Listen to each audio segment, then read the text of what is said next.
Azab al-Qabr, le châtiment de la tombe.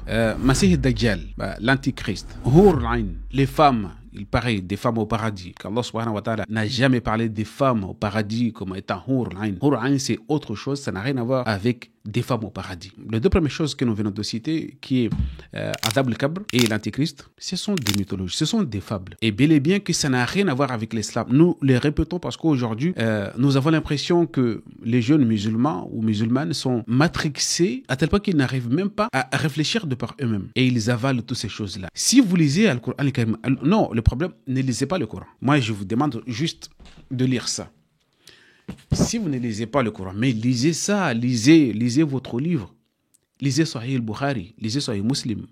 Lisez tous ces livres, vous allez comprendre et vous allez voir tout de suite que ces choses-là n'ont pas de place dans votre cerveau. Si vraiment vous respectez votre cerveau, vous n'allez pas y croire toutes ces choses. Allah subhanahu wa ta'ala nous a parlé dans le Coran al-Karim. Toutes les choses auxquelles un croyant doit normalement y croire, doit y porter foi. À commencer par al-iman billahi, wal yawm al-akhir, wal malaikat, wa rusulihi. Ce sont les fondamentaux qu'il faut y croire. Et non pas des fables. Des choses que nulle part dans Al-Qur'an al-Karim, vous n'allez même pas entendre parler de cela. Voyez-vous le comble dans tout ça? C'est que Al-Jassasa, c'est l'espion, c'est Ad-Dajjal, qui a informé cela au messager d'Allah. C'est un juif. C'est un juif qui venait de se convertir, qui a raconté cette histoire au messager d'Allah et qui par la suite, le messager va le confirmer. Le supplice de la tombe. Qui a informé ça aux musulmans? En l'occurrence, qui a informé ça au messager d'Allah? C'est une femme juive, de nouveau, qui a informé ça à l'épouse du messager d'Allah. En l'occurrence ici, Aïcha. C'est Aïcha qui va informer aussi au messager d'Allah que l'être humain va être torturé dans la tombe, que l'être humain va passer un jugement dans la tombe. Et le récit nous informe ici que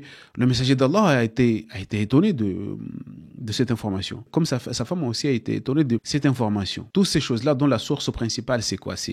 C'est une juive ou un juif. Vous allez les prendre comme argent comptant et que ça devient quelque chose de très fondamental, que si vous essayez de le remettre en cause, tout de suite, vous êtes kafir. Si vous allez dans Al-Qur'an al-Karim, vous allez voir que Allah subhanahu wa ta'ala a cité les fondamentaux, comme nous disons, que les choses auxquelles nous devons porter foi. Tout ce à quoi nous devons porter foi. À commencer par Al-Iman Billah, à commencer par Rusulihi wa Kutubihi, Al-Malaikatu wa Yawm al-Akhir ila akhir. Il a dit que man yakfur billahi wa malaikatihi wa kutubihi wa rusulihi ila akhir. Il a dit que c'est lui, cette personne-là, faqad dhalla dhalalan ba'ida. C'est lui l'égaré, c'est lui qui se trouve loin de la réalité. C'est lui qui se trouve loin de la guidance, mais non pas la personne qui essaye de réfléchir de par lui-même aussi et remettre en cause ces visions un peu caricaturales que la femme juive a dit. Et le messager d'Allah lui-même s'est étonné, il a dit que non, il n'y a pas toutes ces choses-là, pas dans Azab al-Qabr. Pourquoi?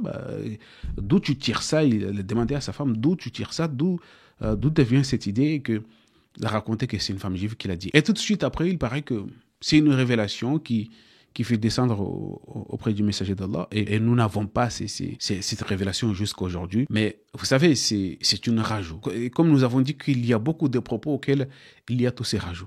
Des propos auxquels, comme les propos que le messager d'Allah aurait dit que je vous ai laissé quelque chose de très important, si vous le tenez, vous n'allez pas être perdu, le livre d'Allah.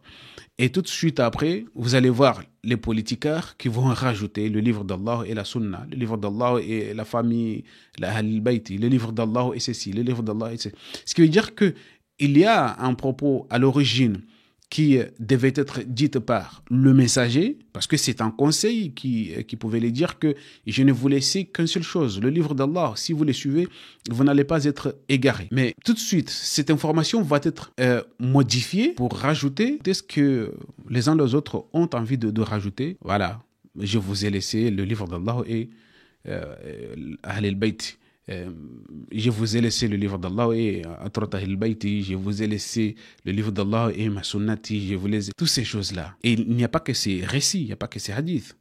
Il y a plusieurs hadiths que vous pouvez trouver quelque chose de logique. Un conseil que nous pouvons dire que celui-là peut-être pouvait venir du messager d'Allah ou de quelqu'un qui vraiment a connaissance du livre d'Allah, mais que tout de suite, à la fin, vous allez trouver des gribouillages, des trucs auxquels vous n'allez même pas comprendre ce que c'est. Tout simplement, c'est pour brouiller une part de vérité qui peut se trouver dans un propos auquel on aurait dit que c'est le messager d'Allah ou quelqu'un qui avait une connaissance du livre d'Allah. Donc, nous continuons toujours sur ces sujets. Il y a un épisode qui va sortir là, ce qui concerne le supplice de la tombe, parce qu'il y a plusieurs choses à parler là-dessus, comme les 2 anges qui vont torturer les gens dans la tombe, mais aussi, il y a plusieurs choses là-dedans. Nous allons essayer de voir combien d'épisodes nous pouvons faire à ce sujet. Assalamu alaikum.